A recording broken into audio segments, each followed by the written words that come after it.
Hi, I'm Jody Wood. I'm an artist and professor, and most of my art projects really address care and the social dimensions of health. So I'm going to share a project I'm working on in rural Nebraska that's addressing food as medicine. And I'm interested in this idea that every food we consume has a medicinal value and that sharing food itself can be a social form of medicine. So the town that I'm working with is McCook, Nebraska. It's a rural region, and I really have an art practice where I embed myself in the local community, researching and collaborating with the residents to co produce work that's relevant to their needs. And what I've discovered is that, this is a region that has really low access to food.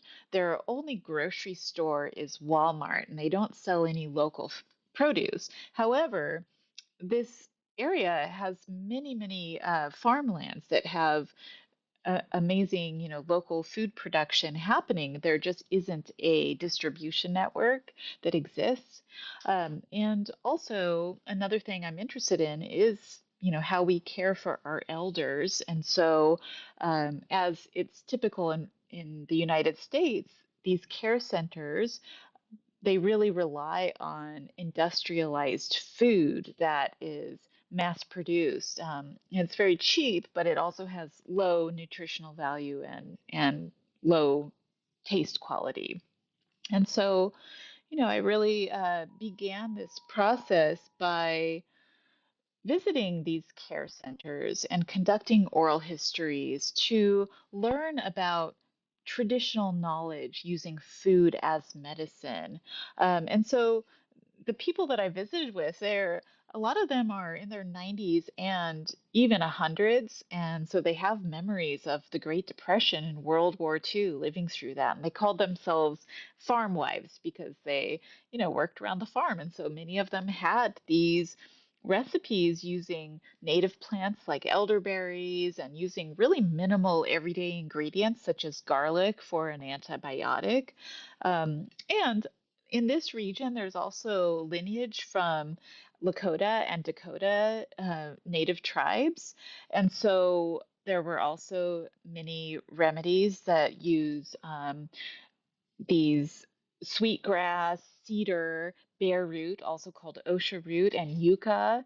Some of them are used for their anti-inflammatory properties, but they're also used ceremonially and as sacred cleansing rituals.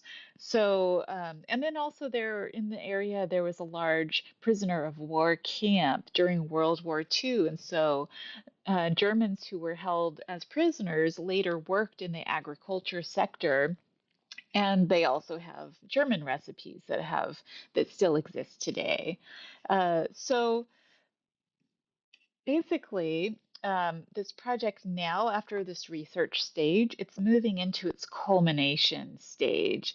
And we're really trying to tie together and bridge these elder care centers with the traditional remedies that exist in the local area, and also connecting with these local food producers and farms. So the next step of the project culmination is it's really exciting right now. It's going to culminate in a multifaceted project. One of those facets is an intervention in care home kitchens. So, collaborating with cooks at the elder care centers to create a new menu that takes inspiration from this traditional knowledge and these ingredients that have anti inflammatory properties, and creating meals that will help with joint health and mobility issues.